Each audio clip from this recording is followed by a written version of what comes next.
Hey, what's going on, guys? Figured I'd bring you a update video. It's mid-July in 2023, and I haven't posted anything. I got some progress done on the car. I haven't gotten out to the track yet. Life just gets busy, and between work and traveling and, trying to actually cruise the car versus working on it, I haven't found time to get it to the track, but I have been busy. So actually what I'm prepping for right now is Motor City Foxfest. That's this weekend in Detroit. Looking forward to going to that, seeing some of the guys in the States that, you talk to all the time online and never get a chance to meet. So that should be pretty cool.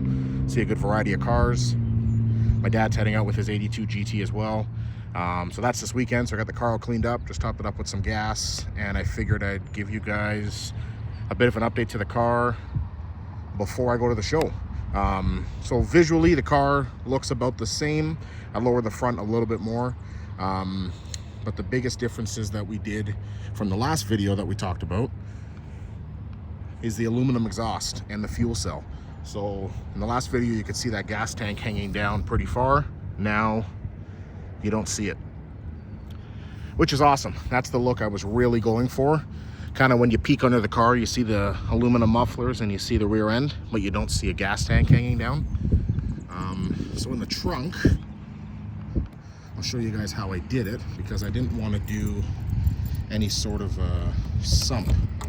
So that part's pretty badass too. I got the FFP trunk supports.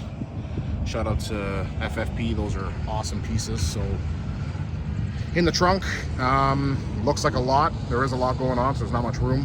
But I have a 12-gallon RCI fuel cell. It's a Pro Street fuel cell, so it doesn't have a sump on the bottom. So I installed a Holley Sniper in-cell fuel pump module, and I upgraded that to a Walbro 525. It initially came with a 340, so I put a 525 in it right away. And I did the entire fuel system with Vibrant's PTFE fuel line. So we did a -8 feed, a -6 return. I went from the module to some bulkheads back there, and then down under the car. Get a peek of the way that it exits. Underneath there, fuel filter. You get a peek at the mufflers as well. So that's pretty cool. I'll pop the hood after and we'll see the rest of the fuel installed. But I did also get the nitrous bottle mounted finally. I'm probably gonna win an award for the longest nitrous install. But I wanted to do it right. I'm still not even done. I haven't done any of the wiring as yet, but I didn't want to see anything. I'm a big stickler for that. I mean, as you can see with the interior, it looks like a stock 79 interior minus the screen and, the shifter and the steering wheel. But I don't like the look of gauges. I don't like the look of switches. Shift light, that's about it. So already I have a old school floor mounted high beam switch. That's what I'm going to use to turn on the nitrous, and then I'm going to hide the bottle heater and the bottle heater switch inside the center console. And then I'm likely going to use the washer sprayer part of the column there to purge the nitrous, because I ran the purge up into the cowl, which is pretty tricky. So I'll show you that after, but that's pretty much it for the trunk area. Installed a new excess power battery mount as well. The trunk floor is a little ratty looking. I still have to do a trunk floor. I'll probably do the Scott rod. I had the Scott rod pieces for the sides, but I took them off to put the supports on, and again, got busy, haven't got to finish that. But that pretty much sums up the trunk. I ran the fuel lines across the passenger side floor, so you can see them running along there, along the frame connector, up to the engine bay. And we might as well pop the hood and show some upgrades that I've done there, because I've been busy doing this stuff and not racing it. But you know what, I'd rather do little upgrades when I can and at least enjoy the car, right?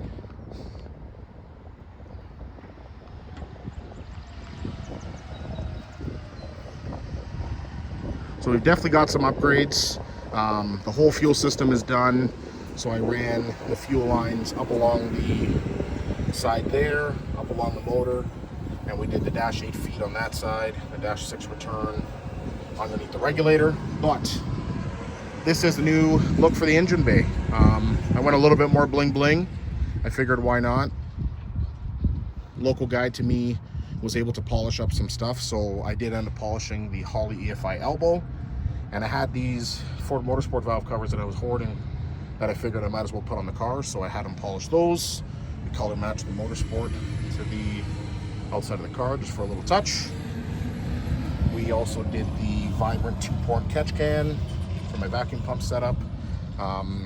I'll link in the bio the video to the exhaust install as well as the fuel system install. Those are all on Vibrant's channel if anybody hasn't seen them yet. I also ran the rad overflow under the back bumper. So we have a dash 4 line going down, transitions to a 6, and then all the way out to the bottom of the car. But the nitrous install, again, I didn't want to see it. I didn't want to see the line running under the car. Stuff like that really bothers me. So I took my time. I took apart the interior, and I ran the line through the interior, underneath the carpet, under the seats, to the trunk, and I ran it up through the stock Speedo cable grommet and put the Vibrant heat shield, heat protector sleeve over it, just so you don't see it. I also have the nitrous plate on. I wanted to get that done so I can do the carb studs and everything like that. But plates on, solenoids are mounted using their solenoid bracket. Again, it's not wired. I haven't had a chance to wire it yet, but that's the overall look of what it's going to be. And the purge, I ran through the factory washer hole. That's that black plastic line there. So when you look at the engine bay, you see solenoids, but you don't see a whole bunch of stainless lines, and I'm a real stickler for stuff like that. Another thing I did is in the last video, I told you guys that I was going to be running the car on E85. I have since foregone that idea.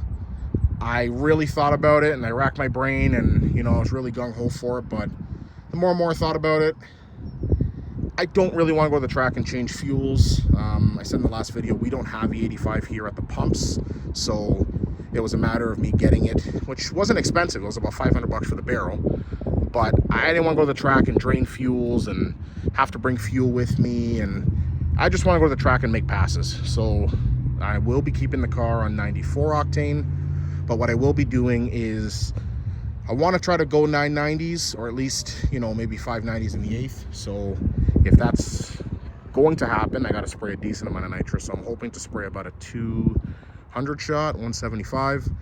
And to keep the short block alive, I want to have the fuel at least covered for that, and pump gas probably isn't a good idea. So I am going to run the fuel side on C16. So what that means is I was able to install a 1 gallon RCI fuel cell. You can see it hiding down there beside the rad, and it has its own pump. I have a simple Holley blue fuel pump mounted inside the inner fender. You can kind of see it from this angle here if you have a close eye. So I was able to run a dash 6 line or dash 8 line to feed the pump, a dash 6 to the regulator. I mounted the regulator right there beside it, and then a dash 4 up to the solenoid. So this is going to work where this is an old school trick. I'm not, you know, the pioneer in this by any means, but carbureted guys love this because it's a way for them to run race fuel without switching fuels, and I figured, hey, I might as well do the same. So I am going to spray the kit wet. I'm not going to spray it dry, but this should keep it plenty safe so that I don't have any issues with detonation, hurting a piston or anything like that. That's the biggest thing. I will have to buy race fuel, but it's a 1 gallon fuel cell, and I can't see it using more than a gallon for a race day. So I've seen some guys online have made videos of them spraying the plate, and it barely uses anything out of it. So the other good thing about this too is I'll be able to cruise the car around the way that I always do.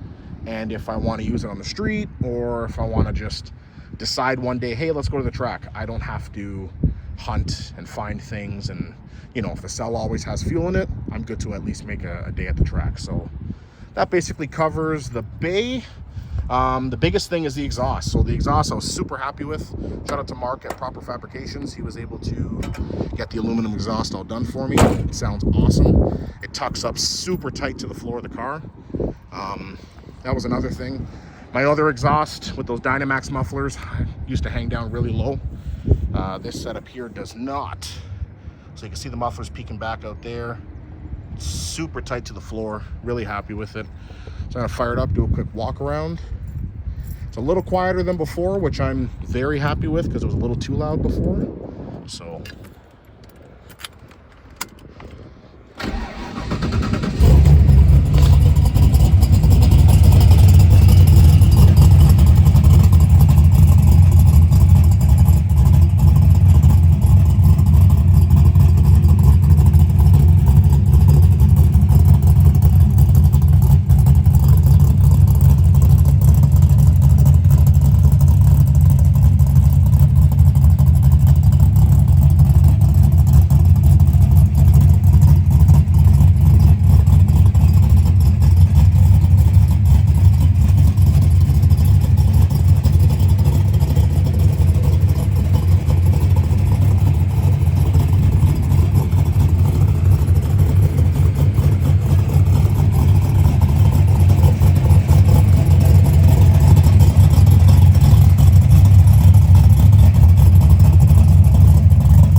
that's basically it.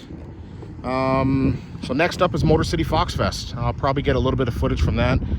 I'm sure there'll be a lot of YouTubers there, but you know, it'll be pretty cool to see some of the 4-ride cars. That's my goal, see my Pop's car. I'll put that on the channel as well. So the goal is to get the nitrous kit wired up. The weather here in Toronto has been pretty crappy. It's starting to rain now, just my luck. Tires are bald, so I gotta get my ass home. But get the kit wired up. This weekend, hopefully, after Motor City Foxfest, I should have majority of it. I'll also post how I'm going to do that as well. And get the car to the track. I'm hoping to get this thing to the track in August. It's July now. There's no reason why I can't. I do want to make a hit on the dyno NA just to see if the car's happy. Other than that, I mean, it feels great on the street. I haven't had any issues. So get the car to the track in August. Hopefully lick off a 9-second pass.